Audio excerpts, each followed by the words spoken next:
ಯಾಕೆ ಎಲ್ಲಿಂದಲೇ ಹೋಗ್ತಾ ಇದ್ದೀರಾ? ಹೀಗೆ ಹೋಗ್ತಾ ಇದ್ದೀರಾ?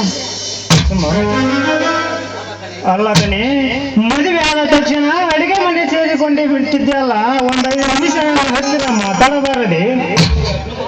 ಅಲ್ರಿ, ಇದು ಮಾತ್ರ ಸಮಯ ಇಲ್ಲ. ಮನೆಗೆ ಬಂದು ಅಡಿಗೆ ಮಾಡಿದ್ರೆ ಮತ್ತೇನ್ ಮಾಡ್ಬೇಕ್ರಿ? ಸುಮ, ನಮ್ಮ ಅಣ್ಣ ಅತ್ತಿಗೆಯರನ್ನು ಸಮಾನತೆಯಿಂದ ನೋಡುತ್ತಿರುವ ನಿನ್ನನ್ನು ಕಂಡರೆ ನನಗೆಷ್ಟು ಸಂತೋಷವಾಗುತ್ತದೆ ಗೊತ್ತಾ? ಶ್ರೀಮಂತರ ಮನೆಯಲ್ಲಿ ಹುಟ್ಟಿದ ನೀನು ಈ ರೈತನ ಮನೆಯಲ್ಲಿ ಕೆಲಸ ಮಾಡುವುದನ್ನು ಕಂಡರೆ ನನಗೆ ಆಶ್ಚರ್ಯವಾಗುತ್ತದೆ. ಯಾಕ್ರಿ, ಶ್ರೀಮಂತರ ಹೆಣ್ಣಾದ್ಮೇಲೆ ಕೆಲಸ ಮಾಡಬಾರ್ದ? ನೋಡ್ರಿ, ಹೆಣ್ಣು ಬಡವರಾದ್ರೆ ಏನು, ಶ್ರೀಮಂತರ ಕೆಲಸ ಒಂದೇ ತಾನೆ. ಸುಮ, ನಿನ್ನಂತ ವಿಶಾಲವಾದ ಹೃದಯದವರು ಇರುವುದು ಬಹಳ ಕಡಿಮೆ. ಏಕೆಂದರೆ ಈಗಿನ ಕಾಲದಲ್ಲಿ ಶ್ರೀಮಂತ ಹೆಣ್ಣುಗಳು ದುಡ್ಡಿನ ದರ್ಪದಲ್ಲಿ ಮೆರೆಯುತ್ತಾ ಮಾರಿ ಬಂದ ಗಂಡನನ್ನೇ ತನ್ನ ಕಾಲಕಸವಾಗಿ ಕಾಣುವ ಈಗಿನ ಕಾಲದಲ್ಲಿ ಗಂಡ ಎಂದರೆ ಅದೆಷ್ಟು ಭಕ್ತಿಯಿಂದ ಕಾಣುವೆ ಸುಮ. ರೀ, ನಮ್ಮ ಮನೆತನದಲ್ಲಿ ಗಂಡ ಅಂದ್ರೆ ಅವರೇನು, ನನ್ನ ದೇವರು. ಗಂಡ ಅಂದ್ರೆ ಅವರು ನಮ್ಮ ಮನೆ ದೇವರು. ಓಹೋ, ಏನ್ ಮಹಾರಾಣಿಯವರು ಗಂಡ ಹೆಂಡತಿಯ ಬಗ್ಗೆ ತುಂಬಾ ತಿಳಿದುಕೊಂಡಿದ್ದೀರಾ? ಹಾಗಾದ್ರೆ ಈ ನಿನ್ನ ಮನೆ ದೇವರ ಒಂದು ಹರಕೆ ಇದೆ, ಅದನ್ನು ಈಡೇರಿಸುವುದಿಲ್ಲವೇ? ಅದ್ಯಾವ ಹರಕೆ ಹೇಳ್ರಿ? ಈ ನಿನ್ನ ಹೆಜ್ಜೆಯ ತುಟಿಯಿಂದ ಈ ಕೆಣ್ಣಿಗೆ ಒಂದು ಮುದ್ದನ್ನು ಕೊಡಬಾರದು? ಅಕ್ಕವರೊಳಗೆ ಅಡಿಗೆ ಮಾಡ್ಬೇಕ್ರಿ ನಾನು.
ಏನಿವತ್ತು ಇಂಥ ವಿಶೇಷ? 3 ಜನ ಒಟ್ಟಿಗೆ ದೇವಸ್ಥಾನಕ್ಕೆ ಹೋಗಿದ್ದೀರಾ? ಅಂದ್ರೆ ನಿನಗೆ ಈ ವಿಷಯ ಗೊತ್ತಿಲ್ಲ ಜಗದೀಶ. ಇವತ್ತು ವಿಜಯ ವಿದ್ಯುತ್ ಹೊರಟಿದ್ದಾನೆ ಕಣೋ, ವಿದ್ಯುತ್ ಹೊರಟಿದ್ದಾನೆ. ಹೌದೇನೋ ವಿಜಯ್? ಮತ್ತೆ ನನಗೆ ಹೇಳಿಲ್ಲ? ಹೌದಣ್ಣ, ಪಾಕಿಸ್ತಾನದ ದುಷ್ಕರ್ಮಿಗಳ ಹಾವಳಿ ಹೆಚ್ಚಾಗಿದೆಯಂತೆ. ಅದಕ್ಕೆ ಸೈನಿಕರ ಬಲ ಕಡಿಮೆ ಇರುವುದರಿಂದ ತಕ್ಷಣ ಹೊರಡಪ್ಪ ಎಂದು ಮೆಸೇಜ್ ಬಂದಿದೆ. ನಾನು ಇವತ್ತೇ ಹೊರಡಬೇಕಣ್ಣ. ವಿಜಯಿಂದ ರೆಡಿ ಮಾಡೋಗಮ್ಮ.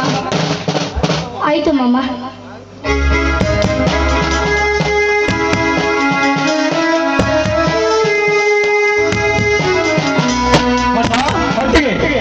ಬಾ ಭದ್ರ, ಬಾ.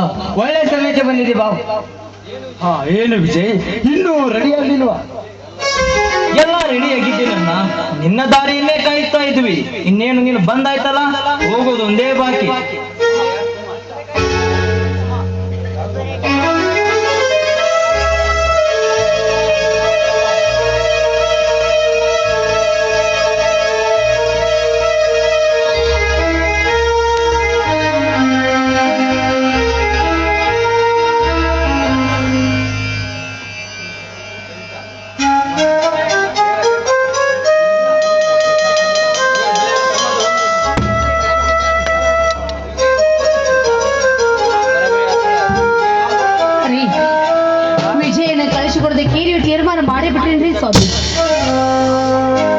ವಿಜಯ್, ನೀನು ಹೋಗಬೇಕೆಂಬ ನಿನ್ನ ಮನಸ್ಸಲ್ಲಿ ಅಷ್ಟೊಂದು ಆಸೆ ಇಟ್ಟುಕೊಡೋದೇನಪ್ಪ ನೀನು? ಏನು ಅತ್ತಿಗೆ, ನಿಮಗಿನ್ನು ಭಯನೇ ಹೋಗಿಲ್ಲವೇ?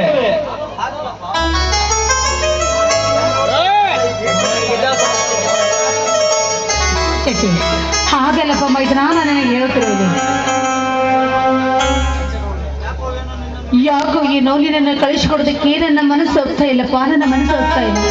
ಹೌದು ವಿಜಯ್, ಅಕ್ಕ ಹೇಳೋ ಮಾತಲ್ಲಿ ನಿಜ ಇದೆ. ನಿನ್ನ ಕಳಿಸ್ಕೊಡ್ಕೆ ನನ್ಗೆ ಯಾರಿಗೂ ಮನಸ್ಸಿಲ್ಲ. ಏನು ಅತ್ತಿಗೆ, ನೀವು ಕಲಿತವರಾಗಿ ಹೀಗೆ ಮಾತನಾಡುತ್ತೀರಲ್ಲ? ಅಲ್ಲಿ ನಮ್ಮ ಭಾರತದ ಗಡಿಗಾಗಿ ತಮ್ಮ ಪ್ರಾಣವನ್ನೇ ಪಣಕ್ಕಿಟ್ಟು ಕಣಕ್ಕಿಳಿದ್ದಾರೆ. ನಾನು ಅವರೊಂದಿಗೆ ಬೆರೆತು ಕೈಗೆ ಕೈ ಜೋಡಿಸಿ ನಿಂತರೆ ಬಂದದ್ದು ಓಡಿ ಹೋಗುವವರು ಆ ಪಾಕಿಸ್ತಾನದ ಪಾತಕರು. ಅದನ್ನು ಬಿಟ್ಟು ನಾನು ಹೋಗುವುದು ಬೇಡ ಅಂದರೆ ಅದೇ ಗತ್ತಿಗೆ.